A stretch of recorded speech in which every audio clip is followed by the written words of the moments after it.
Hi, my name is Miss Townsend and I love math. Welcome to Math with Townsend. This video is for grade 10 students who are studying quadratics. In this video, we'll look at the vertex form of a quadratic based on some practice material I handed out in class. Here in particular is the question we're going to work on. So if you haven't already attempted this question on your own, I recommend you pause the video here and try these questions, and then come back here and we'll take them up together. So we have to take these equations, which are currently in standard form, and we have to perform algebra, do math, so that they're in vertex form. And the process is known as completing the square.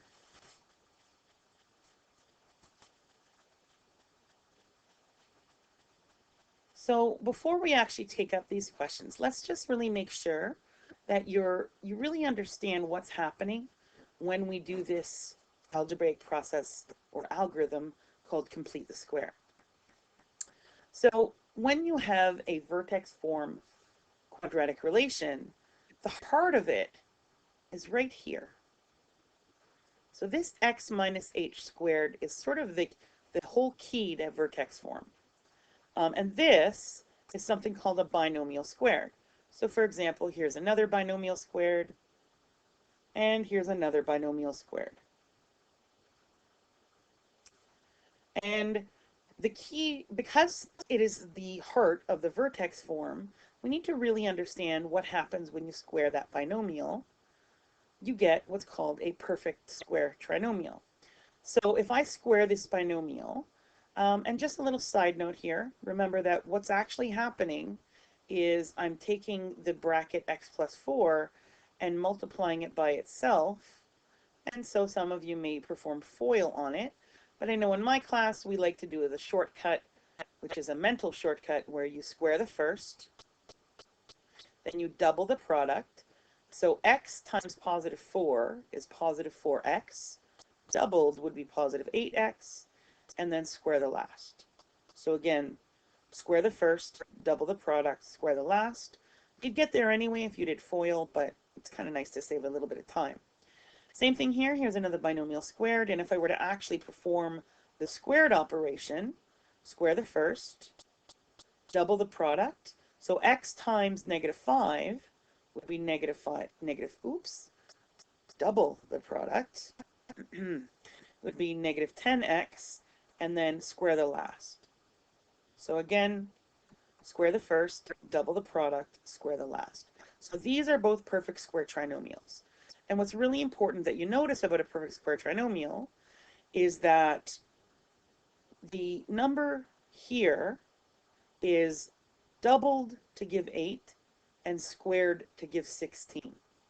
So here negative 5 is doubled to give negative 10 and squared to give 25.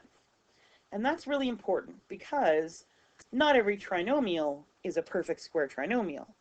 We know that this is because there does exist a number that if I multiply it by 2, I would get 8, and if I squared it, I would get 16. That number is positive 4, so this is a perfect square trinomial.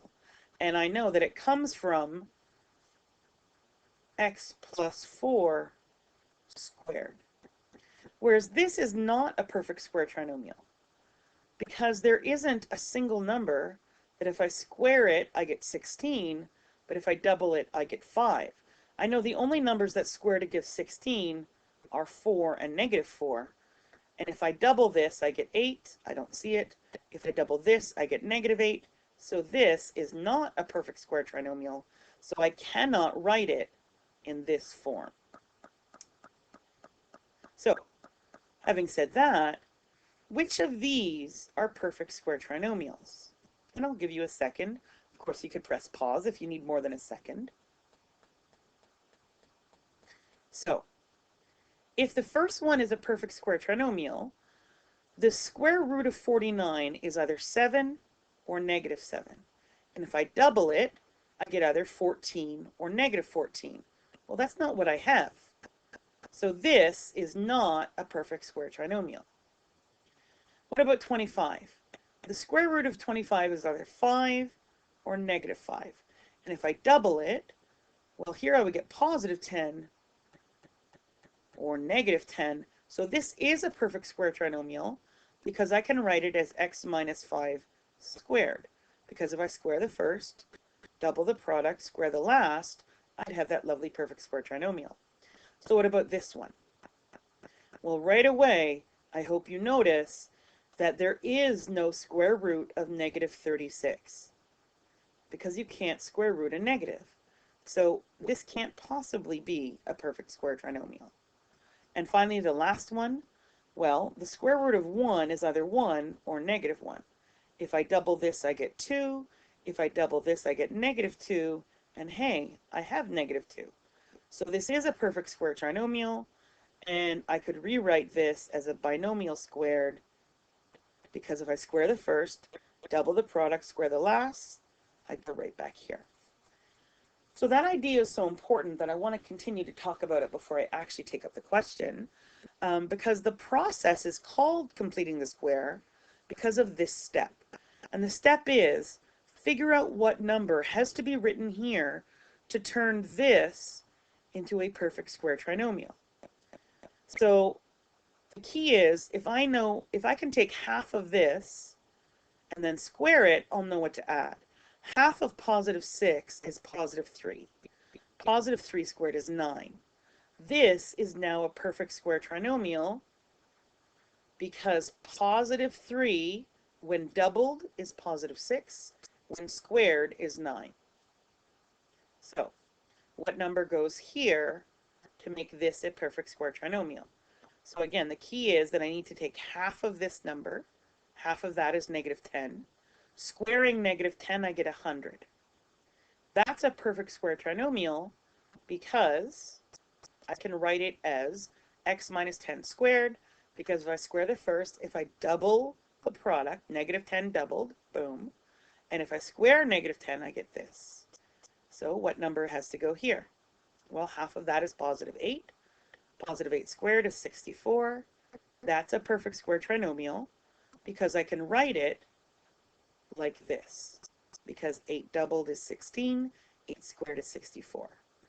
And then finally, just for kicks and giggles, I gave you one that requires some yuckiness.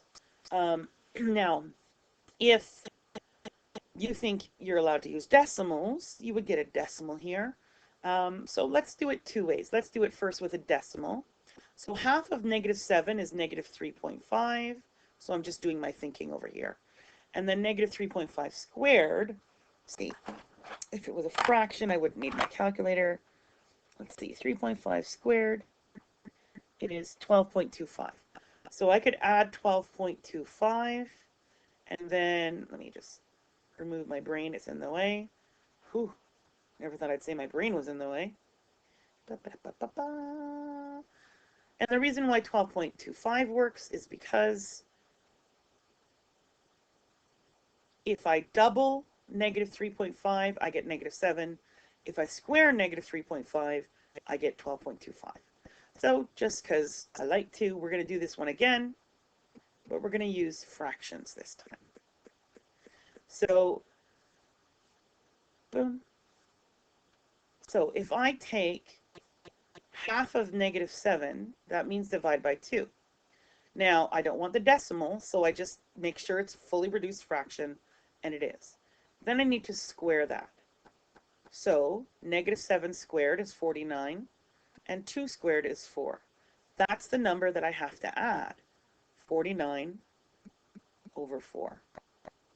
And this would factor to x minus 7 over 2, right? That's that number here. Because if I double this, I get negative 7.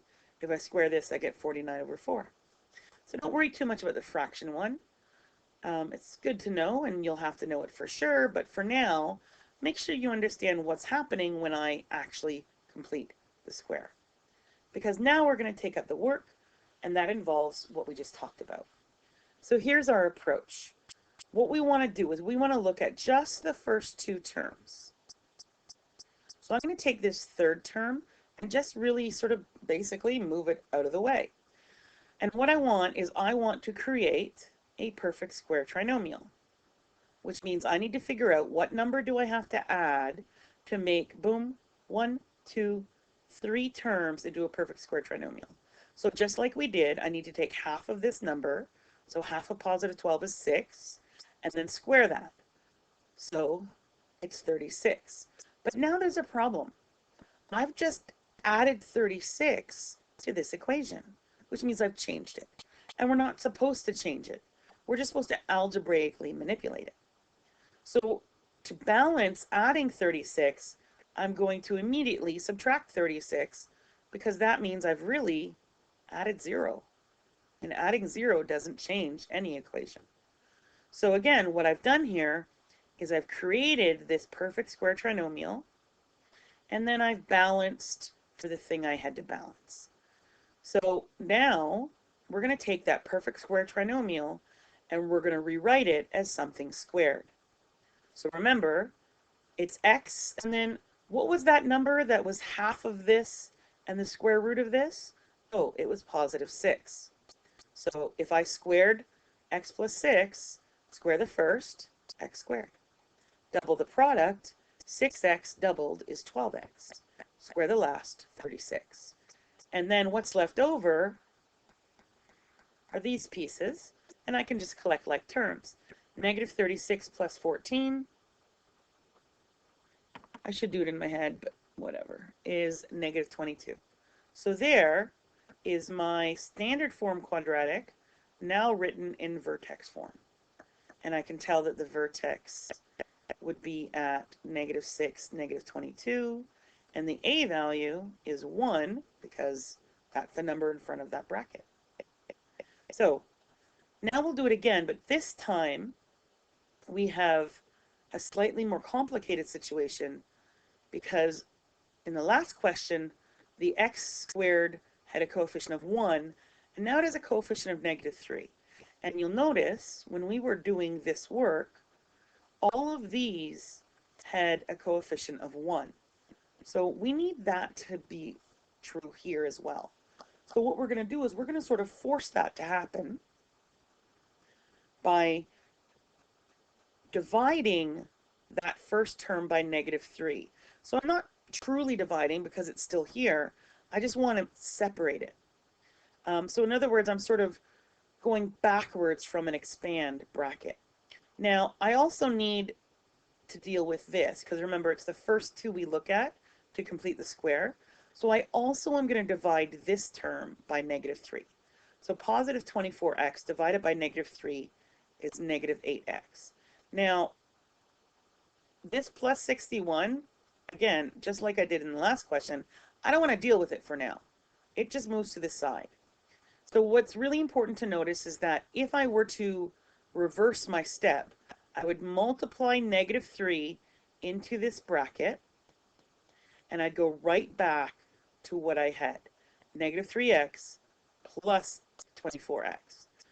But instead, I'm not going to reverse because then what? I'm in an infinite loop of just that. What I want to do now is focus on just what's happening in the bracket, which is the first two parts of what will be a perfect square trinomial. So it's my job to figure out how to make it a perfect square trinomial by figuring out what is half of negative 8, well, it's negative 4, and then what's negative 4 squared, 16. So I need to add 16, but remember, I've changed it unless I subtract 16 at the same time. So this is my perfect square trinomial, and that was there for balance purposes, and plus 61 is just sitting out here waiting to be involved. I'll get to you soon. So because I have my perfect square trinomial, that's really all I want to see in that bracket. In other words, I don't really want to see this in the bracket, so I need to remove it from the bracket. But in order to remove it from the bracket, what I have to do is basically deal with why the bracket exists. Well, the bracket exists to multiply negative 3 into all these pieces. But I'm going to leave the perfect square trinomial where it is and just multiply negative 3 times this thing I don't want, which is negative 16. Negative 3 times negative 16 is positive 48. So what happens is the three things that make up the perfect square trinomial, I didn't multiply them by -3, so they're still in the bracket. But this -16, because I actually did -3 times it, it's no longer in the bracket, it's moved outside. And again, -16 times -3 is +48. And hey, +61 now has a buddy. So what I have is a bracket, and inside of it is my beautiful perfect square trinomial. So let's write that as something squared. And what is it? Well, what was that number? That's half of -8, and the square root of 16, -4. And out here, well, I can just add 48 plus 61 is 109. So there it is. It's already in vertex form. And again, I can tell just by looking now that the vertex is at 4, 109, and my a value is -3. So that's how you complete the square. And we saw a simple and a more complex version. But remember, it's just an algorithm, a step-by-step that you always follow. I hope that was helpful, but just a reminder, watching a video does not mean you're studying. Studying math means doing math. Go practice. Thanks for watching.